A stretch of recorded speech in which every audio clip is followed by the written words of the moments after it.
मुर्शिदाबाद कोई इत्तेफाक नहीं है, ये एक पैटर्न है, एक ऐसा पैटर्न जो बार बार दोहराया जा रहा है। जहां जनसंख्या संतुलन बिगड़ता है वहां चुप्पी होती है, संगठित धार्मिक उग्रता होती है और नतीजा हिंदू मारे जाते हैं, घर जलते हैं और अंत में पलायन। इस पर कांग्रेस कहती है, मुर्शिदाबाद के अंदर भी एक रिएक्शन है। आप अगर किसी के मजहब पे जबरदस्ती हमला करेंगे उसके नतीजे कुछ भी नहीं कर सकते। हर जगह एक ही स्क्रिप्ट चलती है। पहले एक बनावटी शिकायत खड़ी की जाती है, फिर सड़क पर प्रदर्शन के नाम पर हंगामा होता है और उसके बाद हिंदुओं को या तो चुप रहने पर मजबूर किया जाता है या इलाका छोड़ने पर। यह देश हिंदू बहुल है, फिर भी जहां खास वर्ग की आबादी ज्यादा है वहां हिंदू बंधक बनकर जीते हैं। अगर जोर से बोलो तो निशाना बनते हैं, अगर दिखने लगो तो सजा मिलती है और ऊपर से बार बार सुनने को मिलता है कि अल्पसंख्यक भारत में पीड़ित हैं। लेकिन हकीकत क्या है? जहां इनकी आबादी बढ़ती है वहां पीड़ित से आक्रामक बनने में देर नहीं लगती और इन सब में उकसाने का काम करते हैं राहुल, अखिलेश, ममता और ओवैसी जैसी लोग।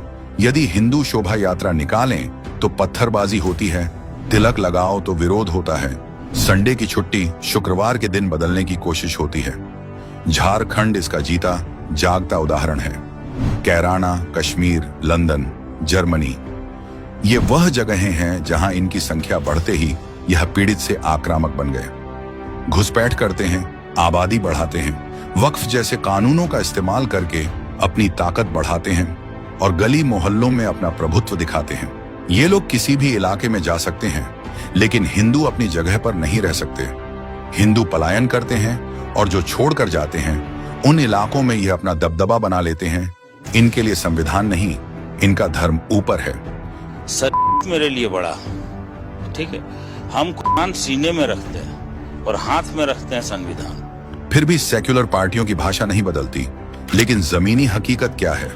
जहां इनकी संख्या कम है वहां बातें होती हैं सहिष्णुता और अधिकारों की, लेकिन जहां इनका दबदबा हो वहां चलता है गली का कानून, धार्मिक जबरदस्ती और बहुसंख्यकों को चुप कराने की कोशिश।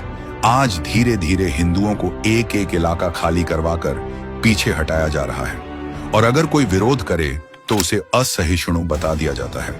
साफ कहें, हमें बिना लड़े मिटने को कहा जा रहा है।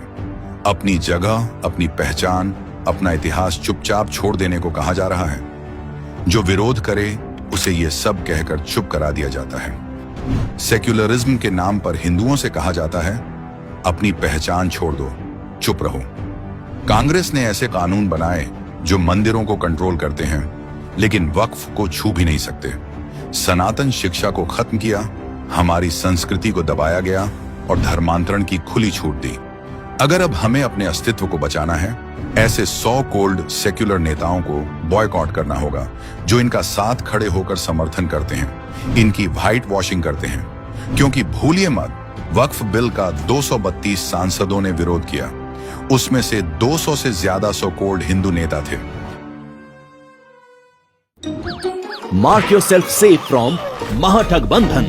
Pledge now.